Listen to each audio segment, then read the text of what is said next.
Good morning. तर आज GIS आपण एक नवीन टॉपिक घेणार आहोत. आपण राष्ट्र आणि व्हेक्टर GIS मॉडेल आणि त्याचे ॲडव्हांटेजेस डिसॲडव्हांटेजेस पाहिले आणि व्हेक्टर मॉडेल जे की आज जास्तीत जास्त प्रमाणात वापरलं जातं त्यामध्ये असलेल्या लाईन, पॉइंट आणि पॉलिगॉन या 3 टूल्स किंवा या घटकांबद्दल आपण सविस्तरपणे पाहिलेलं आहे. यानंतर आता अधिकच जाऊन व्हेक्टर मॉडेलमध्ये अनेक गोष्टी असतात. त्यापैकी काही गोष्टी आज आज पाहणार आहोत आणि आजचा जो टॉपिक आहे आपला तो आहे GIS मधला महत्वाचा पार्ट की ज्याचे बारकावे जे आहेत ते आपण पाहिले पाहिजेत.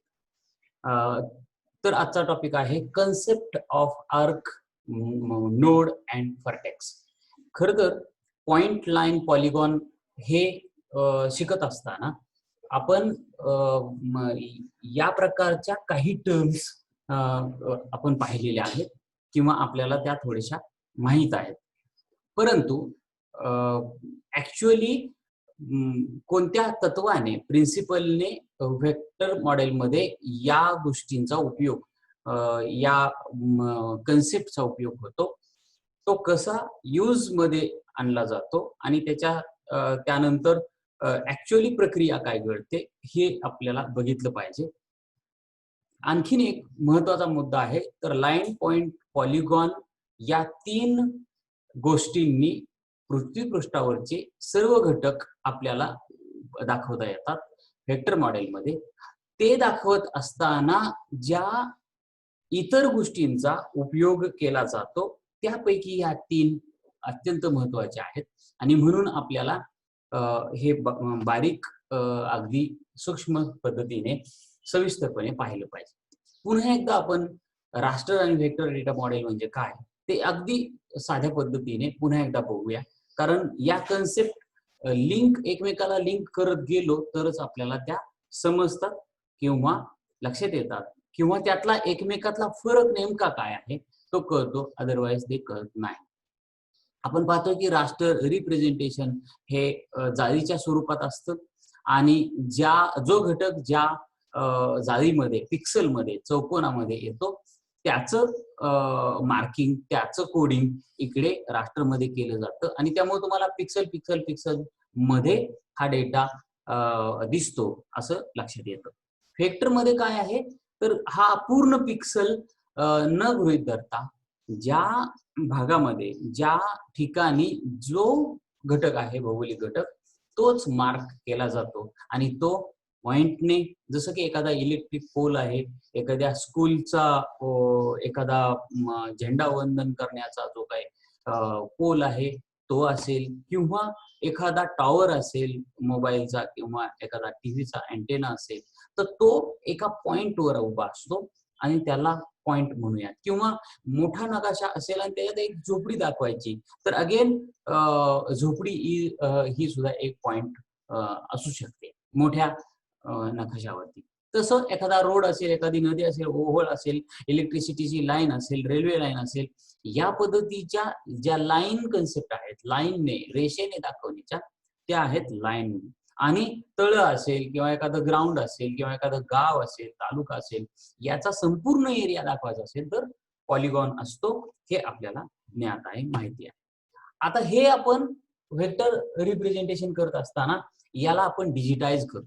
म्हणजे हार्ड कॉपीवरती असलेला जो डेटा आहे, माहिती जी आहे किंवा चित्र स्वरूपात असलेली जी माहिती आहे त्याच्यावर आपण डिजिटाइज करतो. म्हणजे हा डेटा कॉम्प्युटरला माहित व्हावा, कॉम्प्युटरच्या भाषेत यावा यासाठी आपण अंकीकरण म्हणजे डिजिटायझेशन करतो. आणि हे आता आपण लाल रेषेने डिजिटाइज केलं पॉइंट, लाईन आणि आउटर भाग, आणि जसं की ब्ल्यूने आपण 2 तळी जी आहेत, टँक जे आहेत ते मार्क केले आणि अशा पद्धतीने मग खालचा जो आपण बेस मॅप किंवा बेस इन्फॉर्मेशन घेतलेली आहे कागदाच्या स्वरूपातली, चित्राच्या स्वरूपात असलेली, ती आपण काढून टाकतो आणि मग हा जो नवीन अंकीकरण झालेला मॅप आहे, डिजिटाइज केलेला जो आकृती आहे ती कॉम्प्युटरला त्याच्या भाषेत कळते.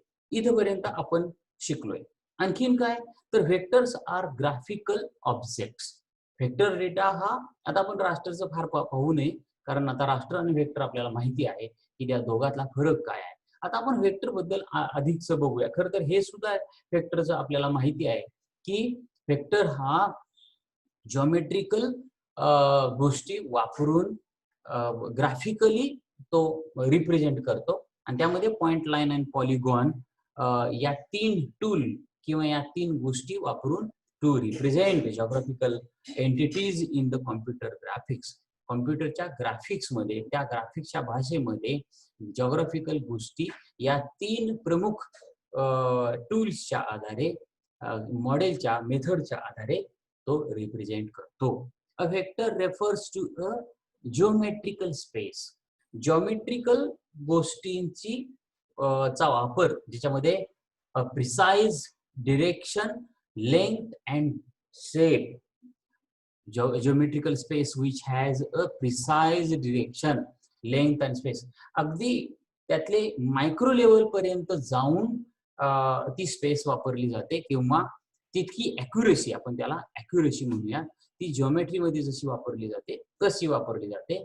आणि त्यासाठी म्हणूनच points, lines and polygons can be defined by the coordinates. हे पॉइंट, लाईन आणि पॉलिगॉन्स हे कोऑर्डिनेटने दाखवले जातात. एक्स आणि वाय कोऑर्डिनेट्स जे आहेत, अक्ष आहेत, त्याने ते दाखवले जातात आणि त्या आधारावरती त्याचं कोडिंग आहे हे व्हेक्टर. आता हा आधार कुठे कशाचा घेतलेला आहे? एक्स वाय कोऑर्डिनेट्स म्हणजे काय, तर जस्ट लाईक लॅटिट्यूड्स अँड लॉन्जिट्यूड्स. अक्षवृत्त आणि रेखावृत्त जिथं एकत्र येतील दोन, त्या पॉइंटला, त्या क्रॉसिंग पॉइंटला आपण पॉइंट म्हणणार आहोत. किंवा असे पॉइंट्स अनेक एकत्र आले तर त्याने लाईन बनते, हे आपल्याला माहिती आहे. आणि म्हणून या 3 गोष्टी पॉइंट, लाईन, पॉलिगॉनने व्हेक्टर मध्ये आपण काम करतो. ऍक्च्युअली टोपोग्राफिकल मॅप आपल्याला ही संकल्पना सातत्याने येते, कारण टोपोग्राफी म्हणजे भूमिपृष्ठाचा जो नकाशा आहे, हा भूमिपृष्ठाचा नकाशा आपल्याला GIS मध्ये बनवायचा आहे. म्हणजे त्या नकाशावरती आपल्याला जी आवश्यक आहे माहिती, ती त्या नकाशामध्ये आपण देतो. आणि हा नकाशा पृथ्वीपृष्ठाला कनेक्ट आहे, त्याचा संदर्भ घेऊन आहे. पृथ्वीपृष्ठाला कनेक्ट आहे म्हणजे काय, तर त्याच्यावरती असलेले लॅटिट्यूड आणि लॉन्जिट्यूडशी कनेक्टेड आहे. म्हणजेच काय, तर हा नकाशा पाहिल्यानंतर किंवा कॉम्प्युटरला असं समजतोय की पृथ्वीच्या संपूर्ण ग्लोब वरती या नकाशाचं स्थान कुठं आहे. कारण या नकाशावर असलेले लॅटिट्यूड, लॉन्जिट्यूड आणि पृथ्वीवरती आपण मांडलेले लॅटिट्यूड, लॉन्जिट्यूड्स हे एकमेकाला कनेक्ट आहेत. आणि म्हणून टोपोग्राफिकल मॅप बद्दल आपल्याला बघितलं पाहिजे, कारण GIS हे टोपोग्राफिकल मॅप, भौगोलिक नकाशे, भूपृष्ठाशी संबंधित घटक याच्या पलीकडे काम करत नाही. म्हणून आपल्याला आता हे बघितलं पाहिजे टोपोग्राफिकल मॅप्स काय. टोपोग्राफिकल मॅप्स काय आहेत? Explains the concept of topographic relations. हे नकाशे भूपृष्ठावरील विविध घटकांच्या संबंधांची संकल्पना स्पष्ट, म्हणजे त्या एकमेकांच्या घटकांमध्ये संबंध काय आहे ते आपल्याला हे नकाशे सांगतात. A map that contains explicit topographical information on top of the geometric information expressed in coordinates. आता लक्षात, हा नकाशा काय असतो? निर्देशांकामध्ये व्यक्त केलेल्या, म्हणजे कोऑर्डिनेट्स एक्स आणि वाय कोऑर्डिनेट्स मध्ये जो येतोय त्याने जी भौगोलिक आकृती तयार केली, भौमितिक म्हणजे जिओमेट्रिक आकृती जी तयार केली, तीचं आणि भूपृष्ठाचं स्थान हे एकमेकाला कनेक्ट असतं. म्हणून तर आपल्याला XY कोऑर्डिनेट्स, ज्या कोऑर्डिनेट्स वरती नकाशावर आपण बोट ठेवू, तो पृथ्वीपृष्ठावर कुठं आहे हे आपल्याला लक्षात येतं. आणि हा फरक आहे कॉम्प्युटर मधल्या इतर चित्र स्वरूपाच्या ग्राफिक्सच्या टूल्सचा आणि GISचा. म्हणजे चित्र काढणे, एखादं रेषा ओढणे, आकृत्या एकत्र घेणे, हे जसं चित्र आहे. पण इथं या प्रत्येक गोष्टीला, प्रत्येक लाईनला, पॉइंटला, पॉलिगॉनला कोऑर्डिनेट्सचा संदर्भ आहे, कनेक्टिव्हिटी आहे. आणि म्हणून त्या कोऑर्डिनेटला जी माहिती आहे, विहीर आहे, पोल आहे, नदी आहे, ती माहिती इथं नकाशाला कनेक्ट होते. तो डेटा नकाशाला कनेक्ट होतो आणि म्हणून टोपोग्राफिकल मॅप्स आपण पाहतोय. आणखीन काय आहे, सर्व स्थानिक घटक जे असतात, म्हणजे लोकल जे घटक आहेत, ते घटक विघटित आणि 3 मूलभूत ग्राफिक घटकांच्या आधाराने, म्हणजे तेच बिंदू, म्हणजे तेच पॉइंट, लाईन आणि पॉलिगॉन, बिंदू, रेषा आणि बहुभुजाच्या स्वरूपात दाखवले जातात.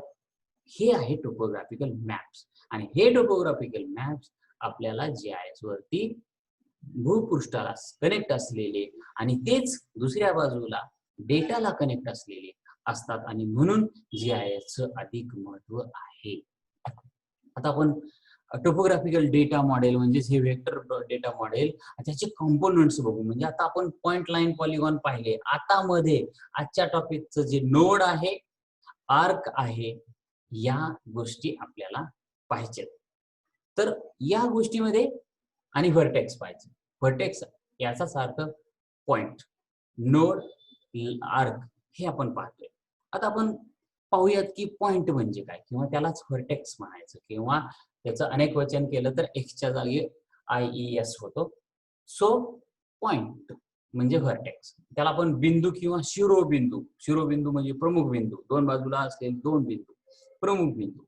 सो हा बिंदू म्हणजे काय, where a line originate or terminates. जिथे एखादी लाईन, ओळ म्हणजे रेषा, लाईन असा अर्थ आहे. ओळ म्हणजे लाईन, आपण मुलांची ओळ म्हणतो. पहिला मुलगा आणि शेवटचा मुलगा, पहिला मुलगा आणि शेवटचा मुलगा, सरळ लाईन जेव्हा एखाद्या ग्राउंड वरती पीटी टीचर करतो, तेव्हा पहिला मुलापासून शेवटचा मुलगा एका सरळ लाईन मध्ये असतात. अशी जी ओळ केलेली आहे, त्यातला पहिला मुलगा आणि शेवटचा मुलगा याला म्हणायचं पॉइंट. हे 2 पॉइंट आहेत. येते लक्षात? तर हे 2 पॉइंट आहेत. पण आपण समजा असं केलं की एक अशी ओळ सरळ केली आणि 90 डिग्रीत आणखीन एक ओळ त्याला कनेक्ट केली, मध्येच एक मुलगा आहे, पहिले 25 मुलं झाली की लाईन आणखीन तिरपी केली, तर मग मध्ये एक येतो मुलगा की जिथं लाईन एक्झॅक्टली वळाली, तो आहे व्हर्टेक्स. तिथं आहे एक आणखीन एक पॉइंट. म्हणून आता पॉइंट किती झाले, एका लाईन, कारण लाईनच 2 झाल्या. अशी सरळ जाणारी एक लाईन आणि पुन्हा दुसरीकडे जाणारी लाईन, अशा 2 लाईन एकत्र आल्या आणि म्हणून 2 लाईनचे काय झाले, पहिला एक पॉइंट, शेवटचा एक पॉइंट आणि दोन्ही लाईन एकत्र जिथं आल्या, तो एक पॉइंट, दॅट इज व्हर्टेक्स. म्हणून पॉइंट म्हणजे काय, where a line originates and terminates. जिथं एखादी लाईन, ओळ सुरू होते किंवा बंद होते, त्याला आपण पॉइंट म्हणतो. आता नोड म्हणजे काय, आता नोड म्हणजे काय, आता आपण बघितलं where a link originate and terminate. आता आपण पाहिलं की पहिली लाईन आपण सरळ निम्म्यापर्यंत नेली आणि दुसरी लाईन तिथून तिरपी गेली. आता तो जो मध्ये मुलगा आला, तो या पहिल्या लाईनचा एंड होता आणि दुसऱ्या लाईनचा सुरुवात होते. तिथून आता तिसरी लाईन जर पुढे आणखीन दुसऱ्या बाजूला गेली, तर तो जो मधला मुलगा आहे, तो जो पॉइंट आहे, 3 लाईन एकत्र आल्या, तिन्ही लाईनचा एकच जो बिंदू होता, दॅट इज नोड. म्हणजे 3 लाईन, ऍटलिस्ट नोड असायसाठी किती लाईन लागतील, ऍटलिस्ट कमीत कमी 3 लाईन लागतील. आणि मग जास्तीत जास्त एका पॉइंट वरून असंख्य रेषा जातात, आपण पाहिलं, आपल्याला माहितीये. तर असंख्य रेषा एका पॉइंट वरून जातात आणि म्हणून नोड साठी ऍटलिस्ट 3 लाईन एकत्र येणं गरजेचं आहे. तिन्ही लाईनचा जो स्टार्टिंग पॉइंट असेल किंवा एंडिंग पॉइंट असेल, किंवा पहिल्या लाईनचा एंडिंग पॉइंट असेल, दुसऱ्या लाईनचा स्टार्टिंग पॉइंट असेल, जो असेल तो जो पॉइंट आहे, तो जर एकच असेल तर त्याला म्हणायचं node. Where link originates or terminates. जिथं एखादा दुवा किंवा संगम सुरू होतो किंवा बंद होतो, त्याला आपण नोड म्हणतो. आता नीट एक एक एक पॉइंट आपण नीटपणे पाहतोय. देन लाईन, लाईन किंवा रेषा, a segment between two point. म्हणजे जसं की पहिला विद्यार्थी तो मधला विद्यार्थी जो जिथं लाईन ऍक्च्युअली सरळ व्हायची संपली, तिरपी झाली, ते जे पहिला आणि शेवटचा मुलगा आहे त्याच्या मधला जो भाग आहे त्याला म्हणायचं लाईन. म्हणजे सरळ लाईन असायला पाहिजे मात्र, म्हणजे सरळ गेली आणि पहिला पॉइंट दुसरा पॉइंट त्याच्या मधले जे असंख्य पॉइंटनेच ती लाईन तयार होते, त्या असंख्य पॉइंटने तयार होणारी आहे ती रेषा आहे. तिथून लाईन तिरपी झाली, मग जिथून तिरपी झाली तो पहिला मुलगा आणि शेवटचा मुलगा, पहिला पॉइंट आणि शेवटचा पॉइंट सोडून जो मधला सरळ असे पॉइंट्स आहेत एकत्र आलेले त्याने तयार होते आणखीन दुसरी लाईन, त्याला सेगमेंट सुद्धा म्हणतो आपण किंवा लाईन म्हणतो किंवा लाईन सेगमेंट म्हणतो. लाईनचा सेगमेंट, लाईनचा सरळ असलेला हिस्सा भाग. आता आता आपण पाहूयात अर्क. अर्क लाच लिंक म्हटलं जाईल किंवा चेन म्हटलं जाईल, म्हणजे कमान किंवा दुवा किंवा साखळी असं सुद्धा म्हटलं जाईल. आता अर्क बद्दल नीट समजून घेतलं पाहिजे. A connection between two nodes, दोन नोड्सच्या मधलं कनेक्शन, दोन नोडच्या मध्ये जर ती लाईन सरळ, आता इथं एक नोड आहे आणि पलीकडे एक नोड आहे, त्याच्यामध्ये ऑलवेज सरळ लाईन असेलच असं नाही, अशी तिरपी होऊन इथंच गेलेली असेल. म्हणजे एका ठिकाणी 3 नद्या आल्या आणि त्यानंतर मिळाल्या, त्याची जर मागची एक बाजू बघितली तर ती अगेन दुसऱ्या नोडला जाते. असं जर असेल तर मध्ये सरळच लाईन असेल, नदी असेल, रोड असेल असं होत नाही. तर ती अशी तिरपी वाकडी वेडी वाकडी असू शकते आणि ती वेडी वाकडी होत असताना प्रत्येक ठिकाणी लाईन सेगमेंट वेगवेगळे असू शकतात आणि त्या सगळ्या लाईन सेगमेंटनं जी तयार झालेली साखळी आहे, अनेक लाईन सेगमेंटने तयार झालेली जी साखळी आहे त्याला अर्क म्हणायचंय, त्याला साखळी किंवा दुवा म्हणायचंय किंवा कमान म्हणायचंय. म्हणजे a connection between two nodes, दोन नोडला जोडणारा जो भाग आहे तो. किंवा आणखीन एक बघूयात, बिंदू वर जोडलेल्या बऱ्याच रेषा. मी आताच म्हटलं लाईन सेगमेंट अनेक जोडलेले आहेत, याने तयार झालेला जी वक्र रेषा असेल, वेडी वाकडी रेषा असेल त्याला आपल्याला म्हणायचे अर्क. त्यानंतर can only originate, terminate or be connected at nodes, म्हणजे नोडनेच केवळ ती सुरू होते किंवा बंद होते, तिथं दुसरी गोष्ट येत नाही, अशाने तयार झालेला जी लाईन आहे त्याला आपण काय म्हणतोय, आर्क म्हणतोय. आता पॉलिगॉन वरती येऊयात. पॉलिगॉन म्हणजे एखादा एरिया, बहुभुजा किंवा क्षेत्र. इकडं आहे कंपोज्ड ऑफ लिंक्स. हे जे लिंक्स पूर्ण आता आपण बघितलं, अर्क बघितला, हा अर्क पुन्हा एकदा जर जाग्यावर येऊन कंपोज्ड म्हणजे पूर्ण मिळालेला, बंद झालेला असेल तर त्याला बंदभुजा, बहुभुजा किंवा क्षेत्र म्हणायचंय. अनेक दुव्यांनी, कमानींनी, साखळ्यांनी पूर्ण गोल बनलेला असेल, म्हणजे बंदिस्त झाले, गोल म्हणजे एक्झॅक्टली गोल नव्हे, तो बंदिस्त झालेला असेल, ती लाईन जी आहे ती बंदिस्त झालेली असेल तर त्याला आपण पॉलिगॉन म्हणतो. किंवा त्याच्या समीपची जी बाजू आहे ती फक्त एकाच दुव्याने जोडलेली असू शकते. हे एक सगळ्यात महत्वाचा मुद्दा आहे. सो पॉइंट, लाईन, पॉलिगॉन बरोबरच आता आपण व्हर्टेक्स, नोड आणि आर्क, ज्याला लिंक किंवा चैन म्हणतो, हे सुद्धा आपण पाहिले. याच्यातले बारीक सारीक जे फरक आहेत ते आपण आकृतीच्या साहाय्याने सुद्धा पाहणार आहोत. पण हे लिखाणाच्या वेळेस आपल्याला कन्सेप्च्युअली आपण म्हणजे संकल्पना जी आहे त्यातली क्लॅरिटी आपल्याला असणं गरजेचं आहे. ती क्लॅरिटी असेल तरच आपल्या पुढील गोष्टी अधिक सुखकर आणि सोप्या जातात. आता आपण ही आकृती पाहूयात की पहिल्या आकृतीमध्ये पॉइंट आहे, दुसऱ्या आकृतीमध्ये मध्ये व्हर्टेक्स आहेत, लाईन सेगमेंट आहेत आणि एक लाईन तयार झालेली आहे, पॉली लाईन म्हणतो आपण. त्याचे पहिला पॉइंट आणि शेवटच्या पॉइंटला एक्स्ट्रीम एंड पॉइंट किंवा स्टार्टिंग पॉइंट आणि एंड पॉइंट असंही म्हणू शकतो आपण. तर अशी पॉइंट आहे. आता एक्स्ट्रीम एंड पॉइंट्स जे आहेत त्याचे जे मधले पॉइंट्स आहेत दॅट इज नोड. हे एक एक्स्ट्रीम स्टार्टिंग पॉइंट किंवा एंडिंग पॉइंट आहे. हा एक एक्स्ट्रीम स्टार्टिंग पॉइंट किंवा एंडिंग पॉइंट आहे. लाईन इकडून सुरू होऊ शकते किंवा इकडून सुरू होऊ शकते. त्यामुळे आपल्याला एंड पॉइंट कोणता आणि स्टार्टिंग पॉइंट कोणता आपल्याला सांगता येणार नाही. सो त्याला आपण फक्त एक्स्ट्रीम पॉइंट म्हणा किंवा एक्स्ट्रीम एंड पॉइंट म्हणा.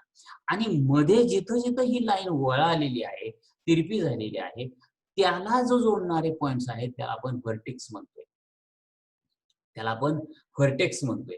आता हा जो एक व्हर्टेक्स आहे त्याला आता समजा की मी कर्सर फिरवतोय, तिकडून एखादी पुन्हा एक लाईन सेगमेंट आलेला असेल, तर हा पॉइंट इकडे जाणाऱ्या लाईनला, इकडे जाणाऱ्या लाईन सेगमेंटला आणि इकडे जाणाऱ्या लाईन सेगमेंटला जोडतो, म्हणून हा आहे नोड. आता अशा दोन व्हर्टेक्सला, पॉइंटला जोडणारी लाईन आहे लाईन सेगमेंट. व्हर्टेक्स म्हणजे ओनली टू लाईन्स एकत्र येणारा पॉइंट आहे, त्याला व्हर्टेक्स म्हणतो. नोड म्हणजे ऍटलिस्ट 3 आणि 3 पेक्षा जास्त लाईन एकत्र येतात त्या पॉइंटला नोड म्हणतो. त्यामुळे नोड आणि व्हर्टेक्स आणि लाईन सेगमेंट यातला जो फरक आहे तो नीट लक्षात घेतला पाहिजे. आणि अशा पद्धतीने अनेक लाईन सेगमेंट आणि व्हर्टेक्स एकत्र येऊन पण पूर्ण बंदिस्त आकृती तयार झाली तर त्याला आपण पॉलिगॉन म्हणतो. हे सुद्धा खरं तर आपण पाहिलेलं आहे. आता ह्याचे थोडेसे इलेमेंट्स ऑफ टोपोग्राफिकल रिलेशन, याचं रिलेशनशिप कसं असतं म्हणजे कनेक्टिव्हिटी, म्हणजे या आकृत्यांची कनेक्टिव्हिटी आपली पृथ्वीपृष्ठाशी आहे. त्यानंतर त्या एक आकृतीच्या शेजारी कोण आहे, तर तो शेजारी, आता समजा अगदी ही एक गोल आकृती आणि ही एक गोल आकृती आणि एकाच पॉइंटने एकत्र आलेली आहे, तर हा पॉइंटच कॉमन असतो. पण कधी कधी एक लाईन, एक आता अशी इकडची एक पॉलिगॉन आहे, इकडे एक पॉलिगॉन आहे आणि इथला जो मधला भाग आहे हा एवढाच भाग जो आहे तो एकत्र आलेला आहे, तो कॉमन असतो. तर त्यामुळे त्याच्या शेजारी कोण आहे तो एक तसं एक रिलेशन असतं. आणि तिसरं आहे जो मुद्दा आहे तो information about inclusion of one special object. आणि म्हणजे एका कधी कधी एक मोठं आकृती आहे आणि त्याच्यामध्ये एक आकृती आहे. उदाहरण देतो एक. आता आपण कनेक्टिव्हिटीचं बघूयात की एक रोड आहे आणि त्याच्या मधून एक रेल्वे जाते, म्हणजे क्रॉस होऊन. तेव्हा जिथं क्रॉस होतो तिथं कनेक्टिव्हिटी आहे, म्हणजे एक्झॅक्टली कुठं रोड आणि कुठं रेल्वे कनेक्ट झाला तो जो पॉइंट आहे, ते जे लॅटिट्यूड लॉंजिट्यूड आहे तिथं कनेक्टिव्हिटी आहे.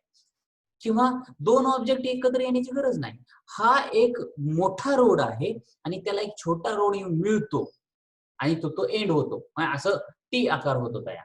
तर त्या पॉइंटला त्या दोन रोडची कनेक्टिव्हिटी आहे. किंवा एखादा मोठा रोड आहे आणि एखादा छोटा रोड आहे, तो रोड क्रॉस होऊन जातो, तिथं चौक तयार होतो. मग तो जो पॉइंट आहे तो सुद्धा कनेक्टिव्हिटीचा आहे. आता आपण शेजारी कोण आहे असं पाहिलं. तसंच म्हणजे तिथं आता आपण पाहतो की एक मोठं तळं आहे, त्या शेजारी एक ग्राउंड आहे किंवा दोन स्कूलची जागा आहे ती एकत्र आलेली असेल अशा पद्धतीने. आणि तिसरा मुद्दा आहे, एक मोठं तळं आहे आणि त्या तळ्यामध्ये एक आयलंड आहे की एक मध्येच वर आलेला भाग आहे, तो मात्र लँड आहे, त्याच्या बाजूनं पाणी आहे. म्हणजे तळं आहे, तळं पूर्ण पाण्याने भरलेलं आहे, पण मध्ये एक आयलंड आहे, तो मात्र पाण्यामध्ये मध्ये नाही, तो वर आहे. मग आता एका मोठ्या ऑब्जेक्ट मध्ये आणखीन एक दुसरं ऑब्जेक्ट आहे, एका मोठ्या पॉलिगॉन मध्ये आणखीन एक पॉलिगॉन आहे किंवा दोन पॉलिगॉन आहेत किंवा 4 पॉलिगॉन आहेत. ह्या ही आहे त्या सगळ्या आकृत्यांची एकमेकाची असलेली कनेक्टिव्हिटी आणि हे किंवा रिलेशन. तर हे एक जाता जाता लक्षात घेणं गरजेचं आहे. आता आपण नोड, आर्क आणि व्हर्टेक्स, पॉइंट, लाईन, पॉलिगॉन पाहत असताना या 3 कन्सेप्ट आपण आता आकृतीच्या सहाय्याने पाहूया. आता आर्क, नोड आणि व्हर्टेक्स पाहायच्या आधी ही जी तुम्हाला जे रेड लाईनने, एरोने आणि लिखाणाने दाखवले ते न पाहता हे आपण पाहूयात की इथं एक असा एक चौकोन काहीतरी आयत दिसतोय, मधून एक रेषा जाते आणि इकडं आणखीन एक असा मोठा एरिया आहे आणि इथं मध्येच एक पॉइंट आहे. आता लक्षात घ्या की हा एक सिंगल जो आहे तोही पॉइंट आहे, हा आहे तोही पॉइंट आहे. ही इथं लाईन अशी सरळ जाते आणि थोडी तिरपी होते आणि मग आणखीन पुढे जाते. तर इथं तिरपी होत असताना इथे एक पॉइंट तयार झालेला आहे. किंवा या आयताला इथे एक पॉइंट आहे आणि इथे एक पॉइंट आहे आणि एक सरळ रेषा आहे. तर याच्यात आपल्याला दिसतंय की पॉइंट, लाईन आणि ही सगळी लाईन मोठी अशी एक लाईन आहे, ती लाईन आहे आणि हे 2 पॉलिगॉन आहेत किंवा 3 पॉलिगॉन आपल्याकडे आता इथं दिसत आहेत. 1, 2 आणि 3 पॉलिगॉन. 3 पॉलिगॉन दिसतोय, सेपरेट असा एक पॉइंट दिसतोय, सेपरेट अशी एक लाईन दिसते आणि मग छोटे छोटे लाईन सेगमेंट, इथून इथपर्यंत एक लाईन सेगमेंट, इथून इथपर्यंत एक लाईन सेगमेंट, हे लाईन सेगमेंट आपल्याला दिसत आहेत. तर अशा पद्धतीने जो आजच्या टॉपिकचा भाग नाही पण महत्वाचा आहे तो म्हणजे पॉइंट, लाईन, पॉलिगॉन, तो आपल्याला ह्या आकृतीत दिसतोय. आता आपल्याला समजून घ्यायचंय की आर्क, नोड आणि व्हर्टेक्स काय आहे. आता आपण पाहूयात की पॉइंट, पहिलं तर पॉइंट 1 हे लक्षात घ्या, इथं लिहिले पॉइंट 1 या रेषेचा जो पहिला पॉइंट आहे, इथं पहिला पॉइंट वरती तो त्याला पॉइंट 1 म्हटलोय आणि इथं या रेषेला एंड होतोय तिथे एक पॉइंट आहे पॉइंट 2. पॉइंट 1 आणि पॉइंट 2 ला एका लाईन सेगमेंट न जोडले, सो दॅट इज लाईन, म्हणून इथं लाईन लिहिले. ओके, हा पॉइंट 3 जो आहे तो सिंगल पॉइंट आहे, अगदी एकटाच पॉइंट आहे. लाईन म्हणजे 2 पॉइंटच्या मध्ये असलेली सरळ लाईन, म्हणजे इथून इथपर्यंत एक लाईन तयार झाली, या पॉइंट पासून पॉइंट 1 पासून पॉइंट 2 पर्यंत अख्खी एक लाईन तयार झाली, किंवा इथं जिथं आयत आणि लाईन क्रॉस झाली तिथे एक पॉइंट आहे आणि इथे एक पॉइंट आहे, त्याच्यामध्ये सुद्धा एक लाईन आहे, किंवा ही एक लाईन आहे, किंवा इथं असंख्य छोटे छोटे लाईन सेगमेंट आहेत, त्याला लाईन सेगमेंट म्हणतोय आपण किंवा लाईन म्हणतोय. त्या लाईन दिसत आहेत आपल्याला. आता आपल्या संपूर्ण आकृतीमध्ये किती नोड आहेत दिसत आहेत? नोड म्हणजे काय? 3 लाईन सेगमेंट, ऍटलिस्ट 3 एकत्र आलेला पॉइंट, त्याला नोड म्हणतोय. आपल्या संपूर्ण आकृतीमध्ये 4 नोड आहेत. त्या 4 नोड पैकी 2 नोड असे आहेत की 4 लाईन एकत्र आलेले आहेत आणि 2 नोड आहेत की 3 लाईन एकत्र आलेले आहेत. तर हा इकडून आलेली ही एक लाईन सेगमेंट, हा एक लाईन सेगमेंट आणि हा एक लाईन सेगमेंट एकत्र येऊन आता मी कर्सर फिरवतोय, तिथं एक पॉइंट तयार झालाय, तो आहे नोड, म्हणजे 3 लाईन एकत्र आलेला तो एक, आणि इथं एक त्याच्या अपोजिटला इथे एक नोड आहे, तो 3 लाईन एकत्र येऊन आलेला नोड आहे. तसं इथं एक या लाईनला या आयताला या लाईनने क्रॉस केलंय, ती जी लाईन क्रॉस झाली तिथं 4 लाईन, 1, 2, 3, 4 पॉइंट एकत्र आले, 4 लाईन एकत्र आले, लाईन सेगमेंट एकत्र आले, तो एक नोड आहे आणि त्याच्या अपोजिटला एक आहे. तर या संपूर्ण आकृतीमध्ये किती नोड आहेत? तर 4 नोड आहेत. तर हे आपण पाहिलं की पॉइंट आणि लाईन आणि नोड, आणि त्याच पद्धतीने मागचं आपलं पॉलिगॉन पाहिले. आता आपण आणखीन पुढे जाऊया. आता इथं आहे, आता तुम्हाला माहिती आहे की हा जो मधला पॉइंट आहे, इथं पासून इथपर्यंत सरळ, म्हणजे पहिल्या नोड पासून दुसऱ्या नोड पर्यंत मध्ये जर लाईन गोल झालेली असेल तर त्याला आपण व्हर्टेक्स म्हणतो. म्हणजे इथे एक नोड आहे आणि ही लाईन अशीच पुढे जाऊन पुढे जाऊन पुढे जाऊन अशी गोल होऊन इथे येते, म्हणजे या नोड पासून या इथपर्यंतच्या नोड पर्यंत ही लाईन बऱ्याच ठिकाणी वाकडी झाली, त्या प्रत्येक वाकडे झालेल्या पॉइंटवर व्हर्टेक्स आहे, आपण पाहिलं. ओके, आता लक्षात घ्या की इथं आणखीन एक आहे आर्क. लक्षात घ्या की या पॉइंट पासून या पॉइंट पर्यंत लाईन बऱ्याचदा बरेच लाईन सेगमेंट घेऊन वाकडी होत गेली, त्याला म्हणतोय आपण आर्क. संपूर्ण या आकृतीमध्ये चांगल्या पद्धतीचा अगदी शार्प म्हणतो आपण त्याला, तो एक अर्क आहे आणि एक साधा अर्क आहे, म्हणजे कमीत कमी वाकडी झालेली, आणि इथं हा एकदमच गोल पण वेडी वाकडी, म्हणजे स्मूथनेस नाही, त्याला आपण म्हणतो ना शार्पनेस नाही, अशा पद्धतीचा हा इथे एक अर्क. म्हणजे आपल्याकडे अर्क 3 आहेत, एक एकदम चंद्रकोर सारखा कमीत कमी वळालेला, एक खूप वळाला आहे पण ओव्हर वळालेला आहे, आणि हा सुद्धा खूप वळालेला आहे पण त्याचा कम्पॅरेटिव्हली दोन्ही आर्क पेक्षा शार्पनेस जो आहे तो जास्त आहे. मग आता का हा शार्पनेस आलाय किंवा का ओबडधोबड झाले? कारण जे व्हर्टेक्स आहेत म्हणजे जिथं जिथं लाईन वाकडी झाली आहे तिथं तिथं त्या दोन व्हर्टेक्स मधलं अंतर काय आहे? जास्त आहे.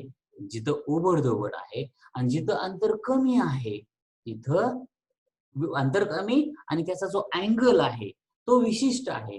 तर तिथं कमान जी आहे ती कमान किंवा आर्क जो आहे तो शार्प आहे. तर हा आर्क आहे.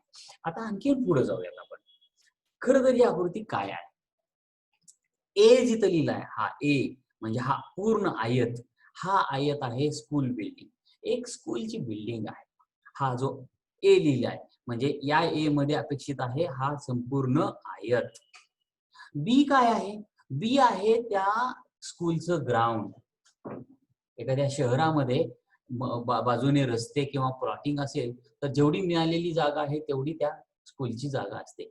त्यामुळं वेडीवाकडी आहे ग्राउंड असं गृहीत धरा आणि हे सगळं ग्राउंड आहे. बी म्हणजे हा संपूर्ण भाग जिथे मी कर्सर फिरवतोय हा सगळा बी आहे. ते आहे स्कूलचं ग्राउंड. पॉइंट ए आणि बी काय आहे? पॉइंट 1 आणि 2 हा जो पॉइंट 1 आपण म्हटलो या लाईनचा इथला पॉइंट आणि पॉइंट 2 म्हटलो इथला पॉइंट, ही जी रेषा आहे ती काय आहे? त्या स्कूलच्या इमारतीवरनं एक इलेक्ट्रिसिटीची लाईन जाते. गृहीत धरा की एक मोठा टॉवरच्या 2 टॉवरची मोठी जी हेवी लाईन असते इलेक्ट्रिसिटीची, एका मजल्याची इमारत आहे स्कूलची आणि स्कूलच्या डोक्यावरनं एक इलेक्ट्रिसिटीची लाईन जाते आणि ती लाईन आहे.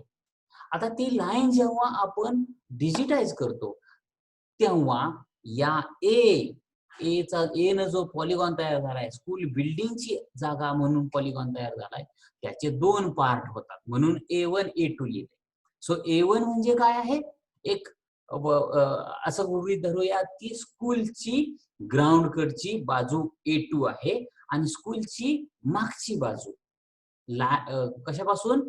इलेक्ट्रिसिटीच्या लाईनने डिव्हाइड केल्यावर स्कूल बिल्डिंगची जी ग्राउंड कडची बाजू नाहीये, अपोजिट बाजू आहे, मागची बाजू आहे ती आहे A1. म्हणून आता आपल्याकडे पॉलिगॉन किती तयार झाली मग?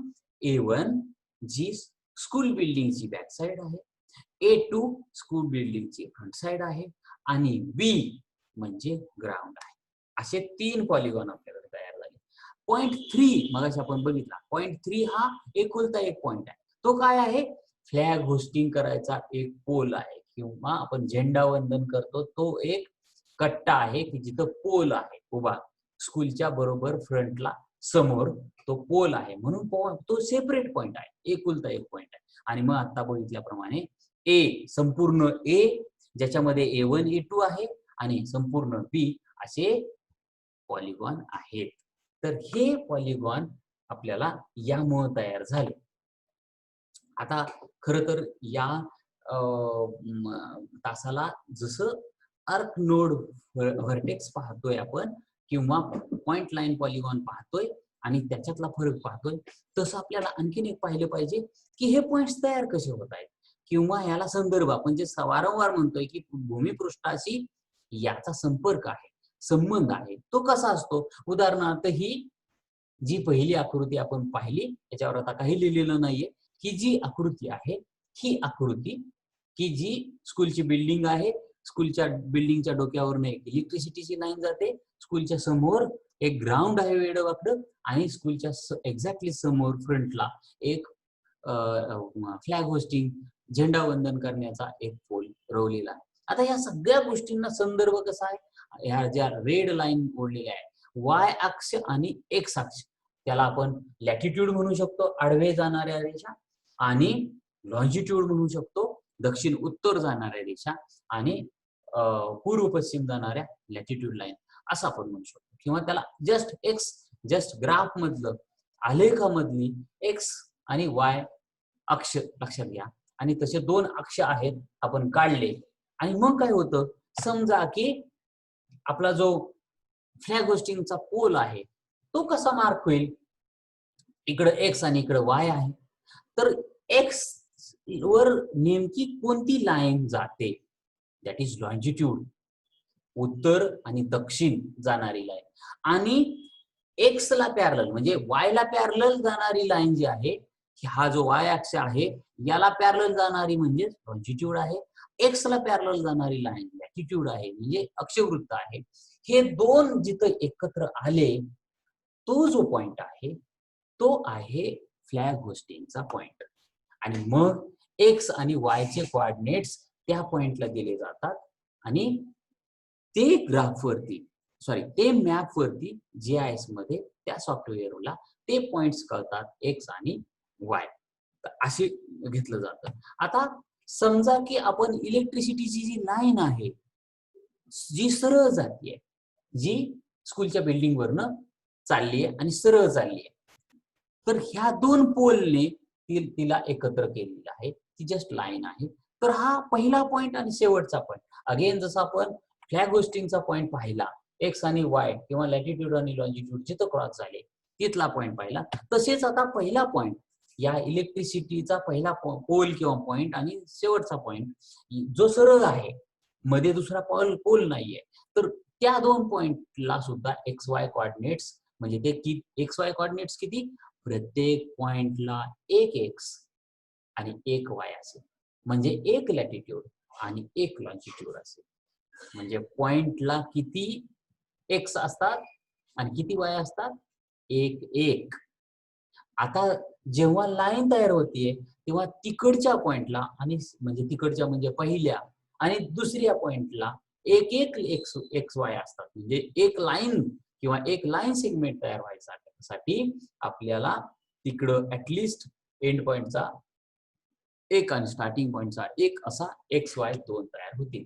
हे दोन कॉम्प्युटरच्या कोडिंग मध्ये गेल्यानंतर तो त्या दोन पॉइंटला एक लाईन बोलतो, लाईन सेगमेंट तयार करतो, त्यातनं ती इलेक्ट्रिसिटीची लाईन आपल्याला मॅपवर दिसते.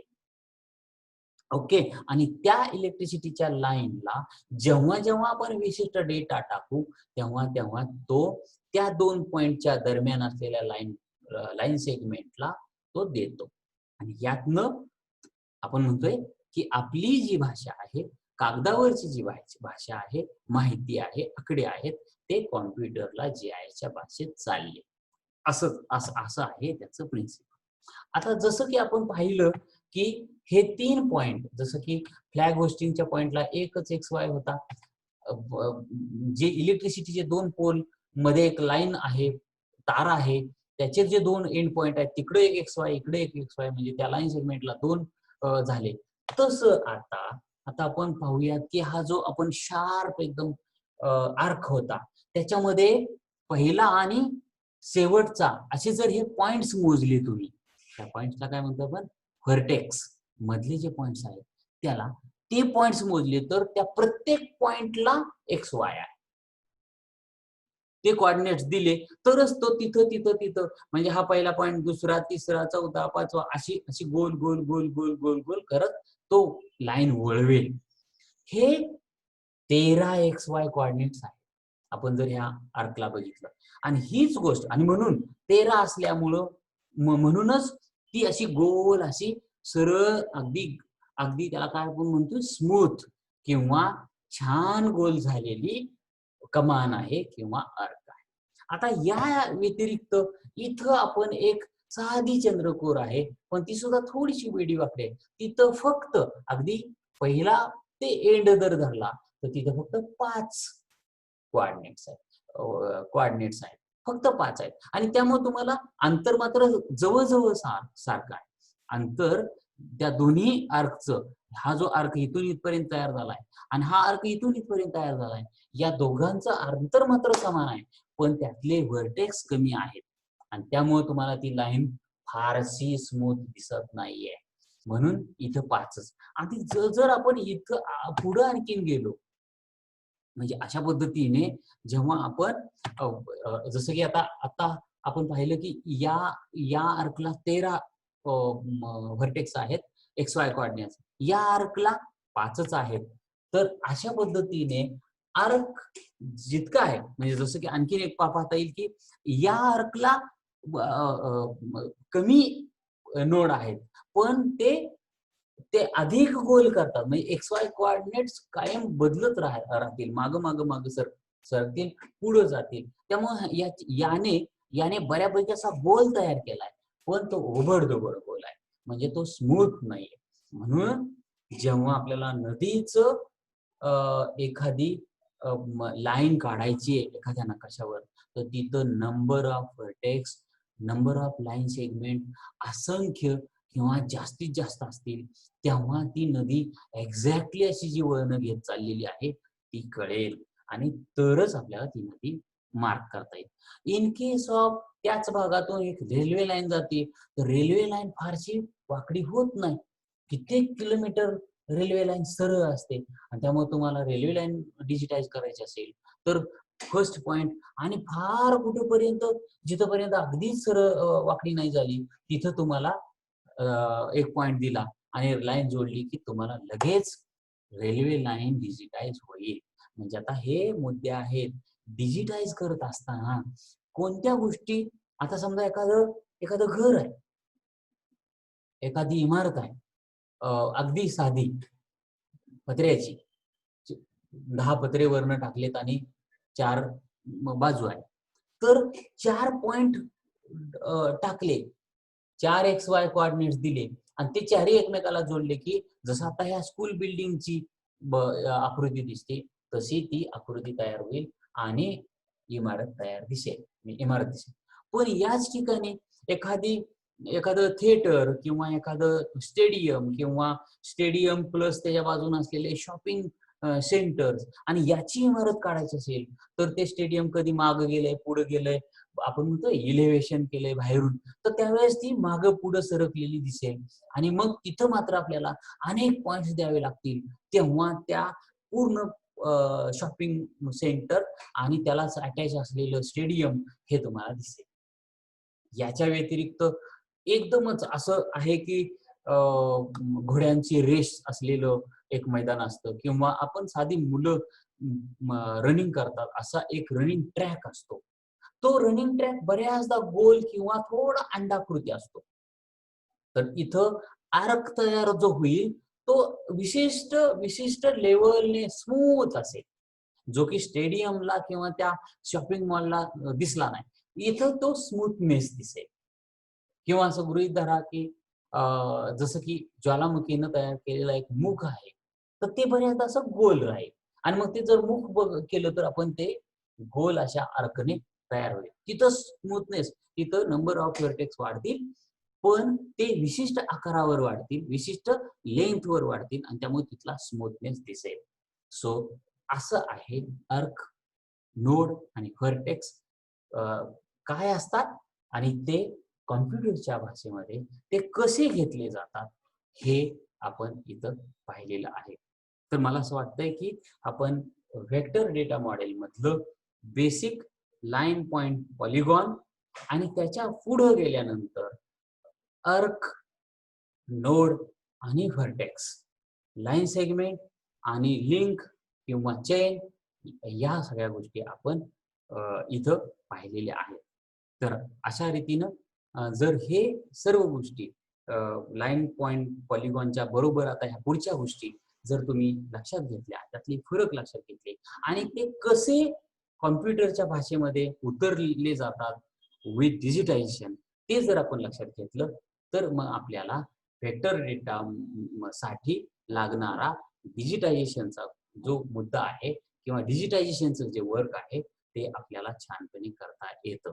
आणि मग डिजिटायझेशन म्हणजे काय किंवा ते आणखीन काय त्यातले कॉम्प्लिकेशन्स आहेत ते आपण नंतरच्या तासाला पाहूयात. आजच्या तासाला आपण वेळ दिला त्याबद्दल मी आपला आभारी आहे.